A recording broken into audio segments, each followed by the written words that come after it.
Where are the other CDs?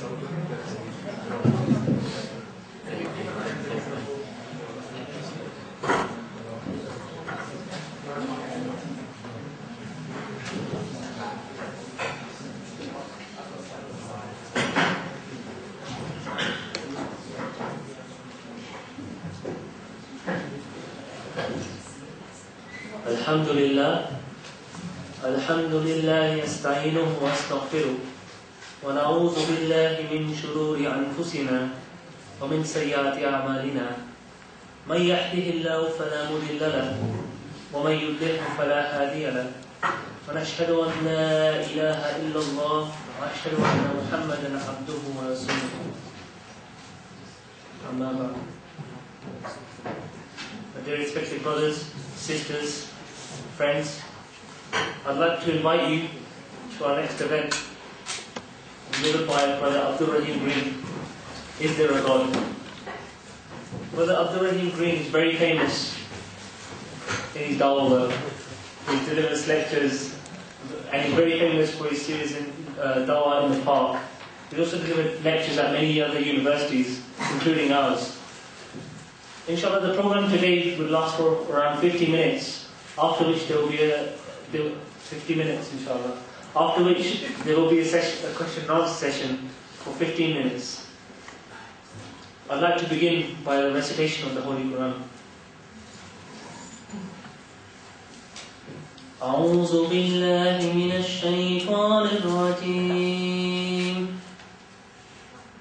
بسم الله الرحمن الرحيم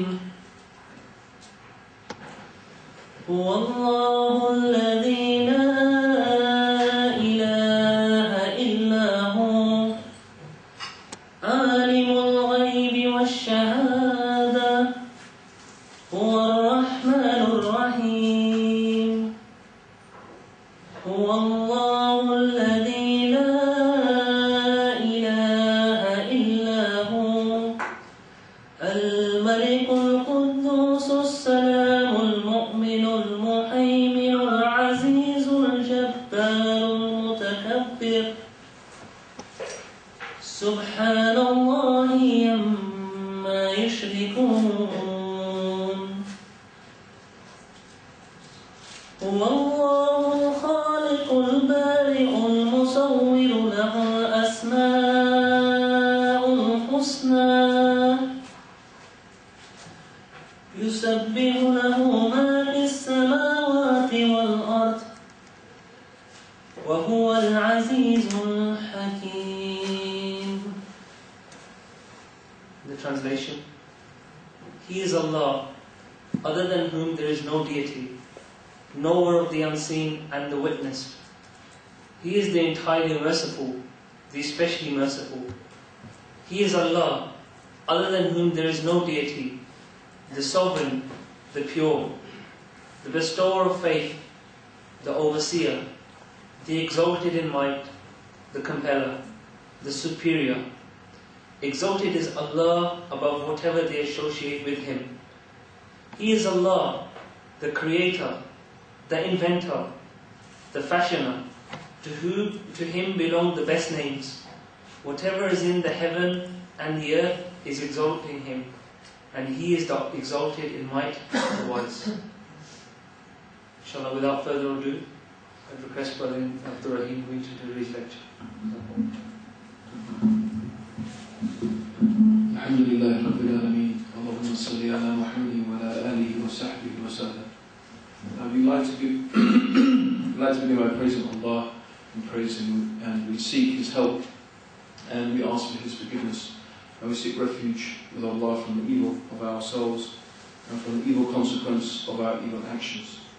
Whomsoever Allah guides, there is none to misguide, and whomsoever Allah leaves to go astray, there is none to guide. And I testify that Allah alone is worthy of worship, and that Muhammad sallallahu alayhi wa sallam is His servant and His messenger. Okay, my brothers and sisters, today may not be exactly what you're going to expect. I suspect some people may be thinking I'm going to be trying to prove and give some rational proofs of the existence of a creator. And I won't ignore that altogether, but that's actually not what is not the main focus of what I'm going to be talking about today. But I promise you that I'm going to talk on the topic. Actually, it's my principle. I talk on the topic. I always talk on the topic. Is there a God? You see, what really I find very interesting, and this is what I want us to explore, and by the way, just to mention, could everyone turn their mobiles off, please? Or put it on silent, or whatever. Because I forgot mine, so someone else may have forgotten. So the thing I'd like to ask everyone, I'm sure everyone wants to sit down, you know, so the thing I'd like to really ask everyone, I need to get your input here. So the first thing I really want to talk about is, we're asking the question, is there a God? So in order to answer the question, is there a God? First of all, I want to know, what is a God? If we want to know whether there's a God or not, what is a God? To ask whether there is such a thing as a God or not. And now I'm asking you the question, what is a God? What is a God? Go on then. No, forget that thing. What is it? You can all hear me, right? Yeah. I know you can. Speakers, come on, you come down there. You need a voice for that. Okay. What is a God? Brothers and sisters, come on, please. I mean, you must be used to this, right? You're university students. So, what is a God? Someone give me a definition of a God. Supreme being. Supreme being. That's the God. That's the God. Yeah? So, for example, some people worship some statues or some idols. Do they believe that that's the supreme being? The Hindus, how many gods do the Hindus have? Several million. Do they believe every one of these several million gods are supreme beings? Yes or no? Probably. No, they don't. Of course they don't. So maybe you don't know, but they don't believe that, right? And if they don't, which they don't, then that's not a definition. What is a God? Come on. One worthy of worship. Okay, one worthy of worship. Okay, something that is worthy of worship. Okay, that's good. Something that is worthy of worship. Okay. Can anyone give me another definition? That is a definition, certainly. But I want to take it a little bit further than that. Why do people worship things? What makes people worship things? Let's get beyond. Okay, then what's worship? If it's worthy of worship, what is worship? Let's go right there. What's worship then? It's worthy of worship. What is worship?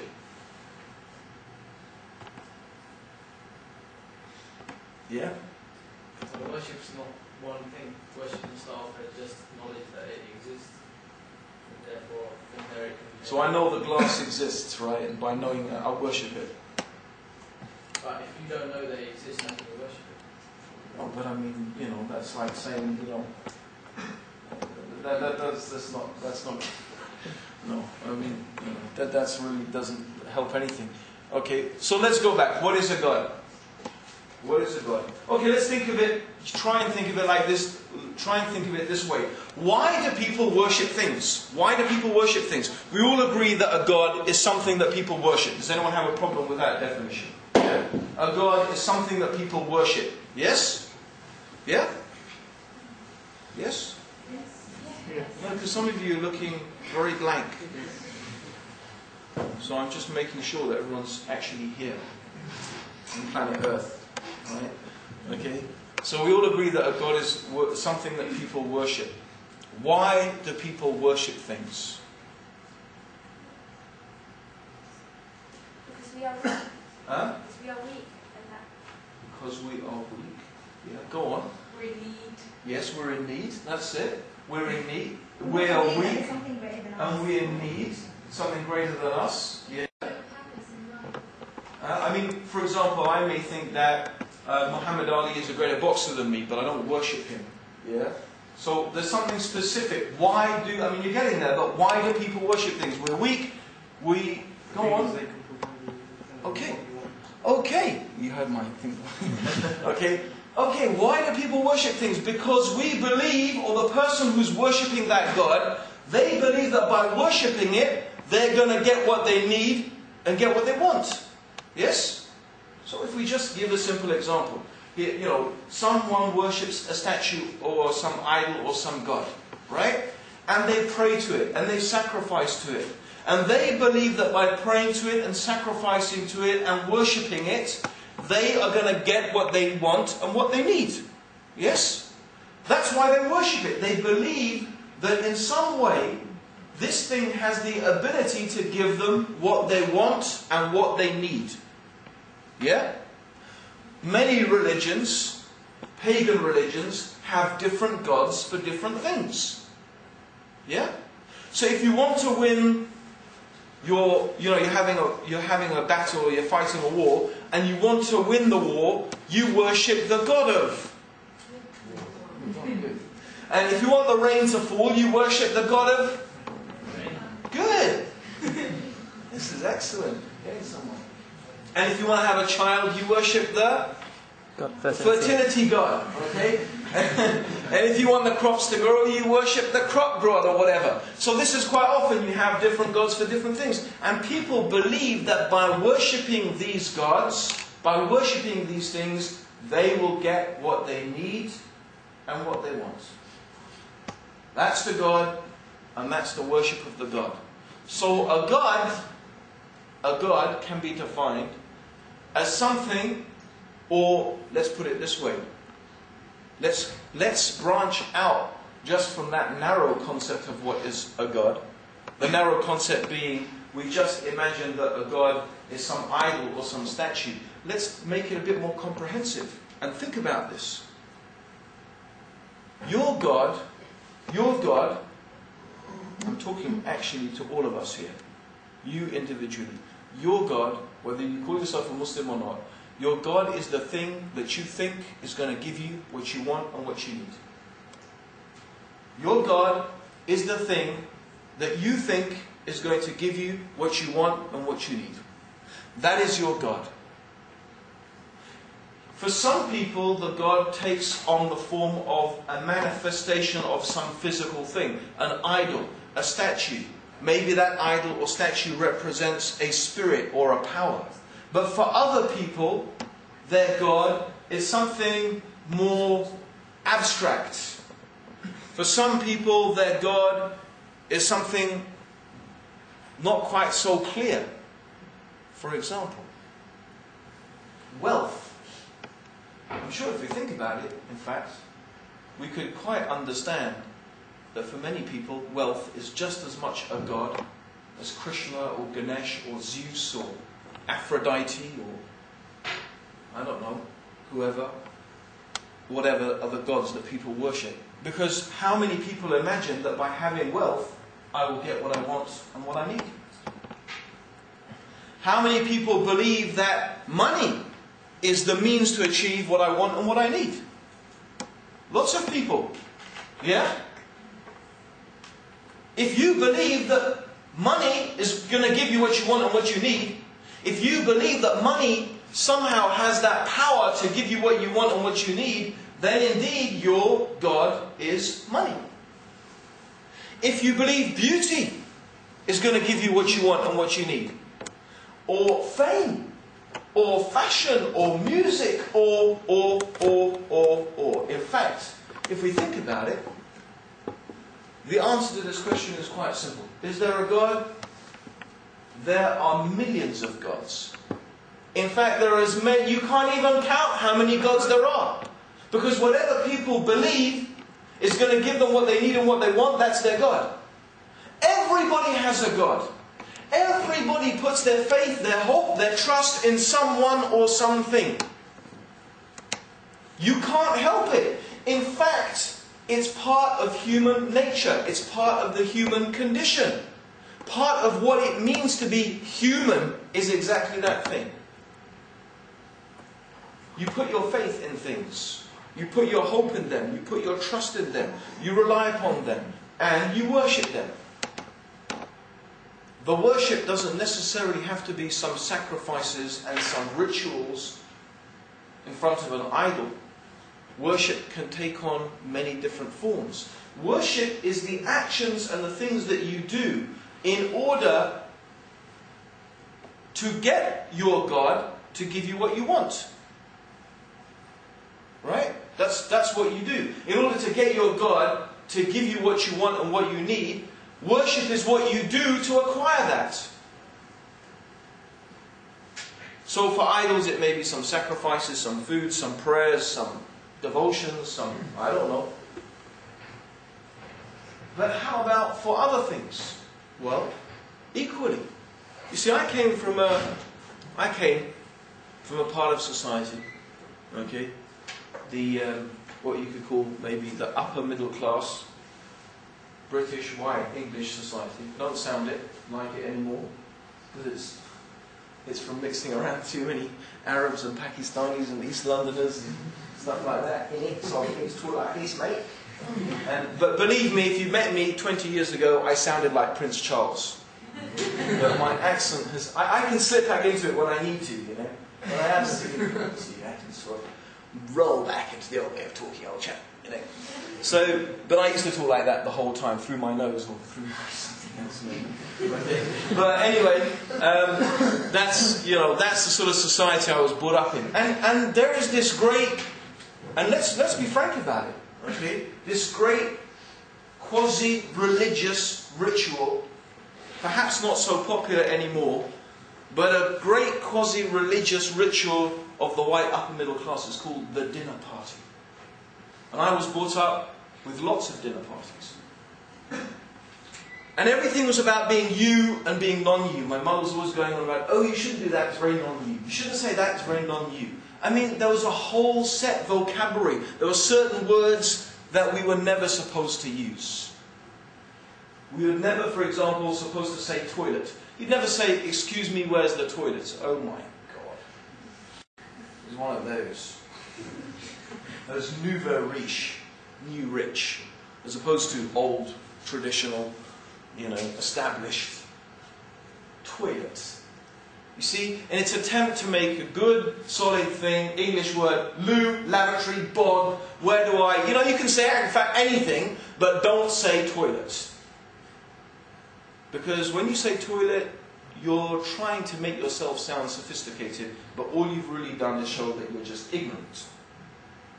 You don't say serviette. See, it's like you're trying to make it sound French or something. Serviette. Napkin. It's not a settee. It's a sofa. Yeah? And so this is very important. And then the dinner party. Yes, the dinner party. And it's all very important to be able to say the right word and wear the right clothes. To wear the right... My dad taught me how to dress. You don't wear... For example, you never wear brown shoes with a dark suit. Look at someone wearing brown shoes with a dark suit. What? This person does not know how to dress. It's all these etiquettes. You probably know no idea about these things at all. But if you keep on consistently getting turned down for job interviews, right? Believe me. And the people who are giving the interviews are white, middle class, ex-public school boys. And I remember reading this article from this journalist. You know what? The interviewer, all he ever did is he looked, what public school did he go to? If the applicant went to such and such, went to a public school, meaning a private school, right? Went to a public school, okay, we'll think about giving him a job. No, not thinking about it. The old school tie network. For them, it's a god. Because they think that by belonging to this part of society, by following its etiquettes, by following its rituals, by following its rules, they will get what they want and get what they need. Security, job, a place in society. And they think that that's success. They think that's what they need and what they want in life. It's their God. It's their religion. It's a type of religion in a way. And the dinner party. You have this array of forks and knives, like maybe 3 or 4 or even 5 or 6, depending, right? And spoons as well. And woe betide the person who uses the fish knife to eat that beef. I mean, there's not even fish and you've got a fish knife. And there's even a special way to butter your bread roll. You know that? A special way to butter your bread roll? I was taught how to butter my bread roll properly. Absolutely. You see, what you have to do is you have to break your bread on your side plate. Not on your main plate, you've got a side plate. You break the bread on the side plate and you take a bit of butter. Not take a bit of butter. You take a bit of butter with the butter knife from the butter dish, put it on your plate, and then you use your own personal butter knife, which is the small one, right? And then you butter it on the plate, not up in the air. You can't like get the bread roll, get a bit of butter, slap it on. That's like, oh my God. What's wrong with him? Her. So, and this is, and it's funny that these same people will often call themselves, we're not religious at all. They might even make fun of people who have a devotional life. But look at them. They're devoted. They have rituals. They have a type of religion. And they have a God. Something they believe is going to give them what they want and what they need. This is another type of God. So, is there a God? Answer, of course there's a God. There's millions of gods. Whatever people worship is a God.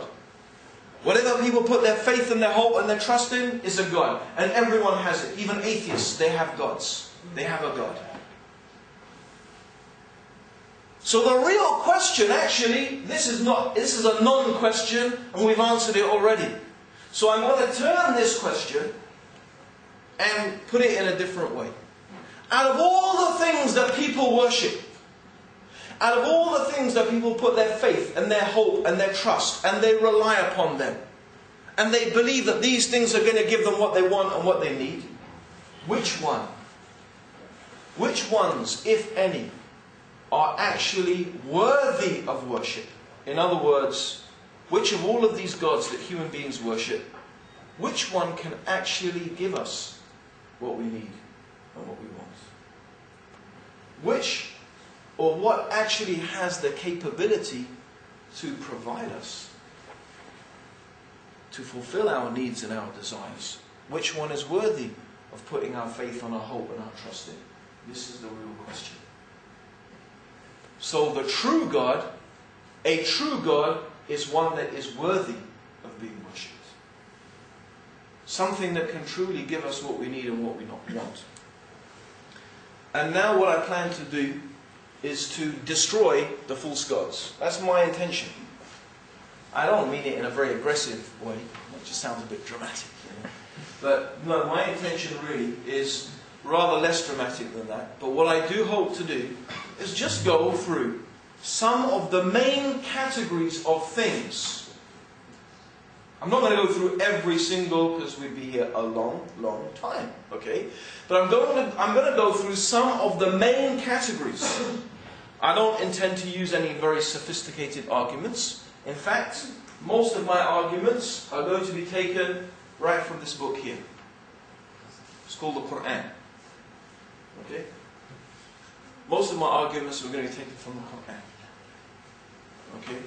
In fact, the very basis of the religion of Islam is a statement. La ilaha illallah. The very basis of the religion of Islam is a statement. La ilaha illallah. And what does that mean? It means there is no God except Allah, the God. It means that there is nothing worthy of worship except the God. Translated into what we've been talking about, that all the things that people put their faith in and their hope in and their trust in, except the Creator of the heavens and the earth, except Allah, they are all useless. And the Quran is not a book that just says that. It gives some good arguments why that's the case.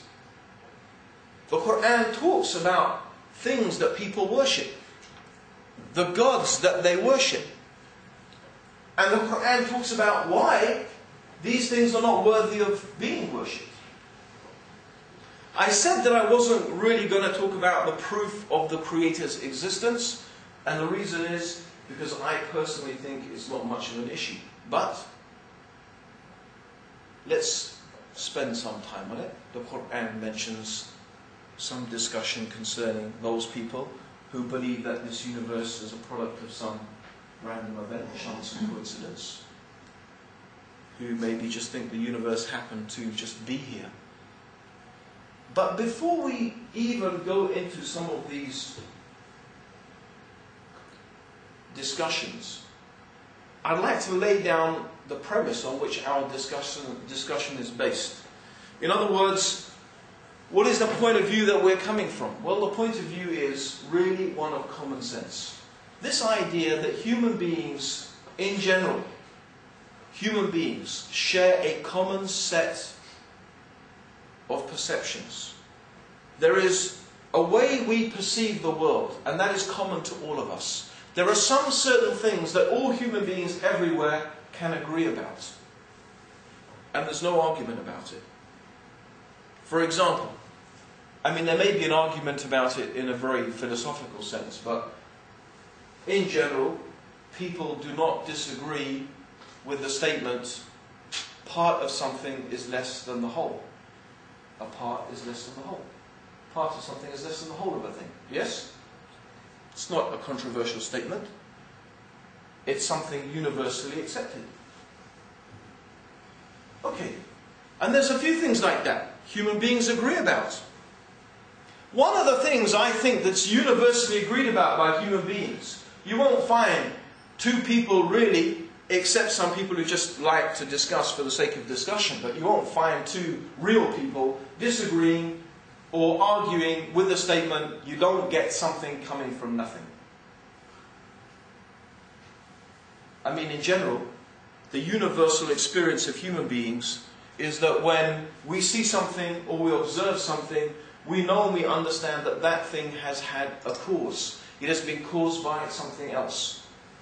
Something has caused it to come into existence. Something caused it to happen. This is universally accepted. And that's the simple argument against this idea that the universe just arrived.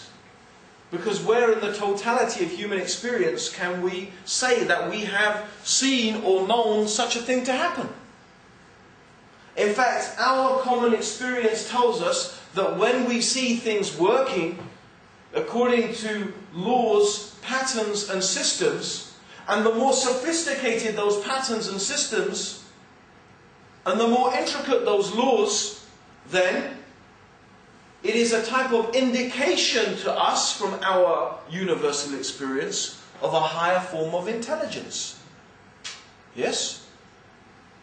We all accept that. That's why, when I tell you this extraordinary story that I'm going to unfold here today,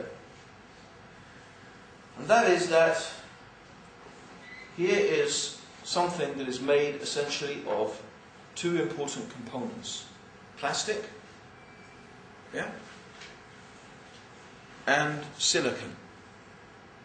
Yeah? Plastic, where does plastic come from? Anyone know? Plastic comes from? Huh? Crude oil. Comes from oil. Plastic comes from oil.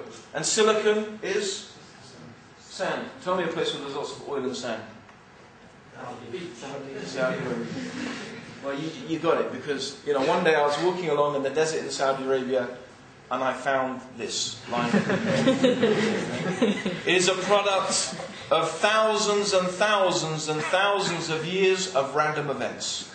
Oil spewed out, lightning struck, the sun shined, the wind blew, and the sand and the oil, after, by complete coincidence, managed to transform itself into this thing that I have here. What's actually really amazing is I switch this button, I can do all sorts of things with it as well. Make phone calls and write messages and even take photographs, but it's a product of a random event. A very unlikely one, I admit, but you have to believe me. And who will believe such a story? No one is going to believe it. No one will believe it. Yet some people are asking human beings to believe something absolutely more incredible than this. And the amazing thing is, they actually pretend that they're rational. That they have a rational argument. That their position is reasonable. that this universe is a product of chance and coincidence. Yet this universe is infinitely more complex than my mobile phone. The human brain is infinitely more complex. And when I say infinitely, I mean don't mean it absolutely infinitely, but it is incredibly more complex than a mobile phone. The computing power of the human brain is absolutely astronomical. If you compare the computing power of a human brain with the world's fastest supercomputer, and if we displayed it in a sense of a graph, if the human brain its computing power is represented by a meter squared, yeah, the world's fastest supercomputer would be in comparison the size of my thumbnail. So that's the supercomputer. That's its computing power, and the human brain is like 1 meter squared. SubhanAllah. Yet, somewhat, and what's the computing power of this thing? Very little. I don't think it needs an argument. I think atheists, people who, by the way, an atheist is not someone who doesn't know whether there's a God or not. They are people who say, I believe there is not a God. They are perhaps some of the most irrational people on the face of this earth. Some of the most irrational people. What they are proposing is so irrational, so improbable, so outside the realm of human everyday experience, that I don't see how such an idea could be portrayed as a rational one. How do they get away with convincing people that their position is reasonable or rational? Because according to what we understand reason to be and rational to be, it doesn't fit it. Rather, reason tells us that where we see things working according to laws, there is something that has made those laws and made that thing work according to those laws. In other words, our universe is evidence, at least if nothing else, of some great intelligence and some extremely capable power. Reason alone will not tell us very much about that intelligence and that power. But certainly that it exists, that is evident.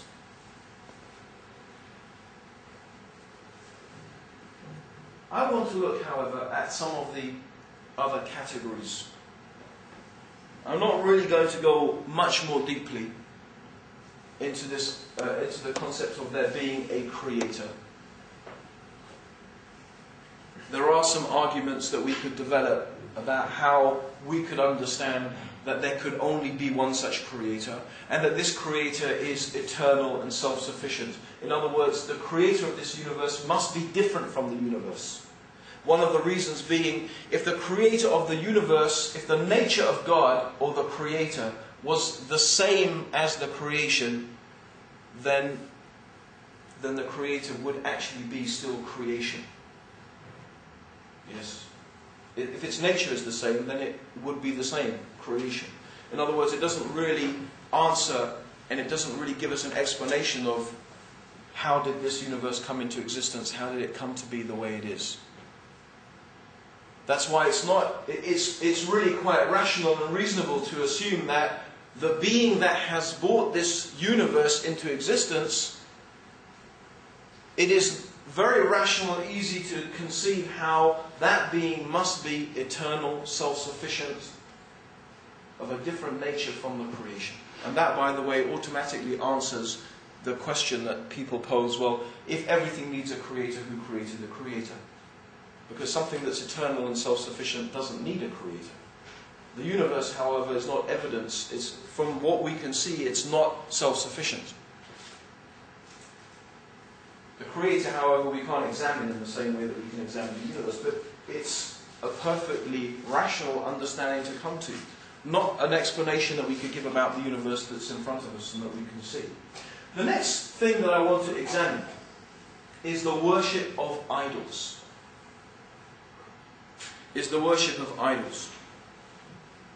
Now, I'm going to give some examples from the Quran.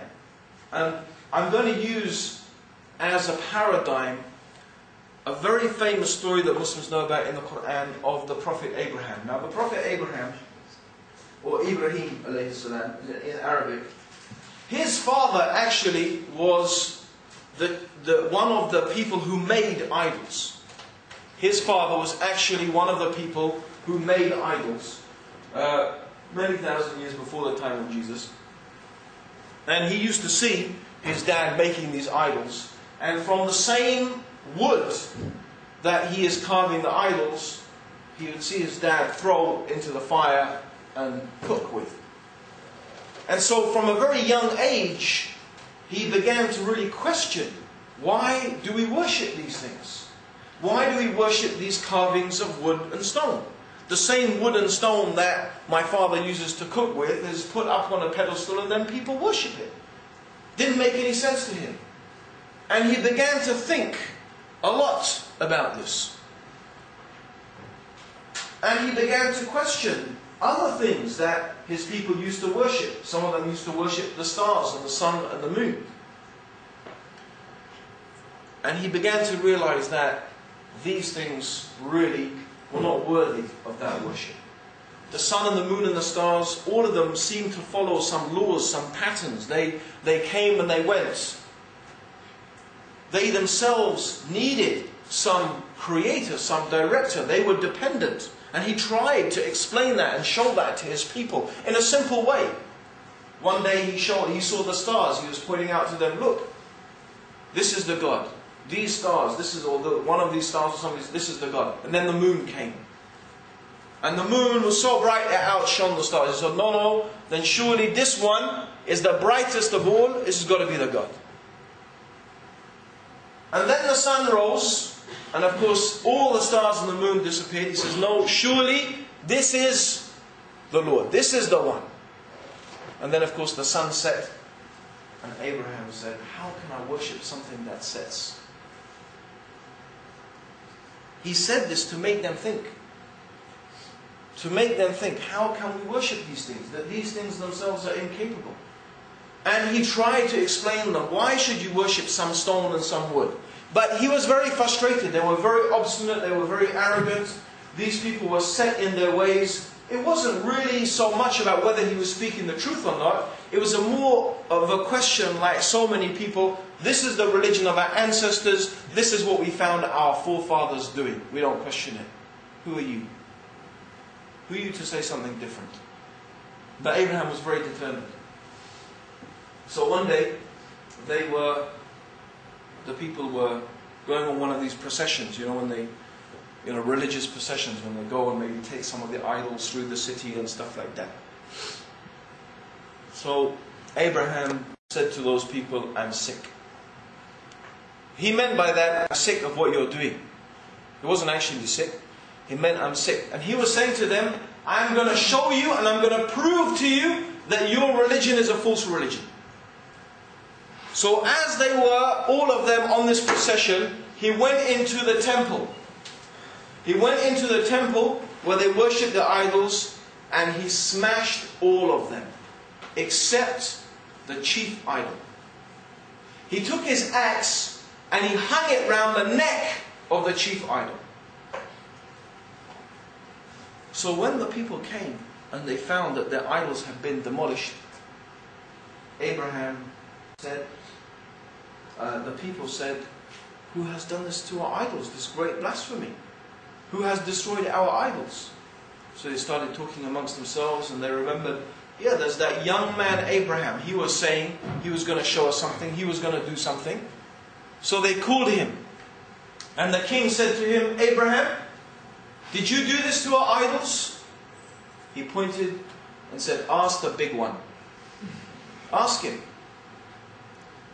When he said that, they said to each other. And they said to Abraham, well, but you know that our idols can't speak to us. He said, why? Do you worship something that can't benefit you, it can't harm you, it can't even benefit itself? If it can't benefit itself, how is it going to benefit you? And when he said that, they knew. They realized, in their hearts and in their minds, they knew We have been wrong. We've been wrongdoers. What we have done is wrong. How could we worship these things? But that didn't last long. That didn't last long at all. That just lasted, I don't know, a few minutes maybe. Then they started to get angry. Then they started saying, defend your gods. We must defend our gods. So anyway, they tried to kill Abraham. But the point being, let me go back. Universal human experience. Isn't that a universal human experience, brothers and sisters? Do you go and try and get something from someone or something that has no power and no ability to help you or to benefit you? Is that what we do? In our everyday, normal day lives, right? You want a student loan. You need to go to university. You need to study. You want to get a loan so you can go through university. Yeah? Where do you go? Do you go down underneath the arches to find some of those homeless people over there? Right? Are those the people you go and borrow money from? Well, seriously, do you go down and ask homeless, penniless people to borrow money so you can come and study at university? Yes or no? No, you don't. Why? Why? Huh? They can't benefit us. They haven't got it themselves. They can't even look after themselves. How are they going to lend you money? Yes? True or not? Okay, so when Kuwait was invaded by Iraq, remember that? Yeah? So remember when Saddam Hussein invaded Kuwait? Yeah? Did the Kuwaitis phone up Bangladesh and say, can we borrow your one helicopter? Because we need to fight against... Yeah, is that what they did? No, because Bangladesh, you know, when the floods happen, they can't even look after themselves. They're not going to be able to come and sort out the problems of Kuwait. No one in their life does that. So why would anyone go and worship a piece of wood or a piece of stone? If this is an amazing thing. Listen, it's an amazing thing. A man walks into a shop. Okay? He says, oh, he sees all the gods there, right? He says, I want that god. So the man, he picks up the god and brings it down from the shelf. The god can't get down itself. He has to pick up the god and bring it down. Then the man pays money to take this god, right? And he carries it home. You think maybe the god would carry him home? No. He carries the god home. And then he sticks the god up on the shelf. And if the god fell off the shelf, it couldn't stop itself. Yet he has to do all of these things for his God. Yet he stands there saying, oh God, oh such and such, do this for me. Answer my prayers. Do this and do that. How extraordinary. What nonsense is that? It's an also amazing thing. You find many Muslims.